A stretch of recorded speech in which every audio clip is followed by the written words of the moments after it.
সম্ভবত এই জাতি একটা দুর্ভাগা জাতি, নইলে পদে পদে শাসক গোষ্ঠী কেন জাতির সাথে এত প্রতারণা করে। মানবেন, তবে অনেক পানি গুলা করে মানবেন। নিজেরা ইলেকশনের সময় দাবি জানালেন, এখন সেটাই তারা মানেন না। এখন তারা বলেন যে এটা সংবিধানে নাই।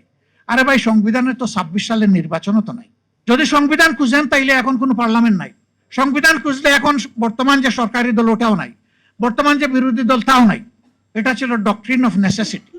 Will of the people real is the supreme law. এর ভিত্তিতে এটা হয়েছে, জনগণ এটাই মেনে নিয়েছে। একটা মানলেন, আর একটা মানলেন না। আবার সেই আব্বাস আলী খান সাহেবের কথাই আমার মনে পড়ে, মানবেন তবে অনেক পানি গুলা করে মানবেন। এই ক্ষতিটা দেশের করবেন না। মেহেরবানি করে সম্মানিত হন, জনগণের ভোটকে সম্মান করুন, তাহলে জনগণও আপনাদেরকে সম্মান করবে। আর দলীয়করণের যে রাজনীতির দিকে একদম নেকেটলি উলঙ্গভাবে আপনারা পা দিয়েছেন, ফিরে আসেন। মাননীয় প্রধানমন্ত্রী, আপনি দায়িত্ব নেওয়ার আগে নির্বাচনের পুরো সময়টা জুড়ে বলেছেন যে আমরা একটা মেরিটোক্রেটিক সোসাইটি চাই, আমরা পলিটোক্রেটিক সোসাইটি বিল্ড আপ করবো না। এখন কি করছেন? এখন তো পুরোটাই তার উল্টা।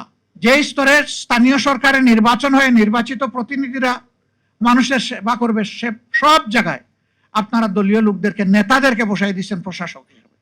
প্রশাসক বসাবেন, বসান, যদি খণ্ডকালীন বসাতে হয় সেখানে প্রশাসনের লোকদেরকে এনে বসান, দলীয় নেতাকে বসাতে হবে কেন? এরপরে যত তাড়াতাড়ি পারেন নির্বাচনটা দিয়ে জনপ্রতিনিধিদের সুযোগ করে দেন। এক লাইটেই নিশ্চিন্তে চলে দিনের পর দিন। Walton emergency bulb, the best emergency bulb. আপনারা সব জায়গা ব্লক করে রেখেছেন। এখন শুধু নির্বাচিত জায়গাও নয়, যে সমস্ত জায়গায় প্রশাসনের লোকদের দায়িত্ব পালন করার কথা, এখন সরাসরি সেখানে দলের নেতাদেরকে আপনারা পদায়ন করে দিচ্ছেন। বাংলাদেশের নতুন নজির আপনারা স্থাপন করছেন। আমরা পরিষ্কারভাবে ঘোষণা দিচ্ছি, এগুলো আমরা প্রত্যাখ্যান করলাম, এগুলো আমরা মানি না, এগুলো আমরা মানব না। এই কোটা বিরোধী আন্দোলন ওরা করেছিল কেন? এই কারণেই তো করেছিল। এখন সেই কোটাকে আরো বিকট আকারে আপনারা নিয়ে এসেছেন। আন্দোলন কারো সৃষ্টি করতে হয় না। আন্দোলনের কজ যখন তৈরি হয়ে যায়, আন্দোলন তখন অটোমেটিক্যালি সামনে চলে আসে। সম্ভবত এই জাতি একটা দুর্ভাগা জাতি, নইলে পদে পদে শাসক গোষ্ঠী কেন জাতির সাথে এত প্রতারণা করে? কথা দিয়ে কেন কথা রাখে না? কেন নিজেদের কথার বাইরে চলে গিয়ে উল্টাটা করে? কিন্তু আবার জাতি সৌভাগ্যবান যে কোনো প্রতারককে এই জাতি ছেড়ে দেয়নি, ছেড়ে দিবে না ইনশাল্লাহ।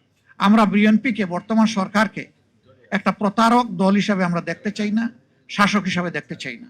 আমরা চাই তারা জনগণের সাথে দেওয়া ওয়াদাটা অন্তত রক্ষা করবে। আমরা কথা দিয়ে যাচ্ছি, লড়াই আমাদের চলবে ইনশাল্লাহ।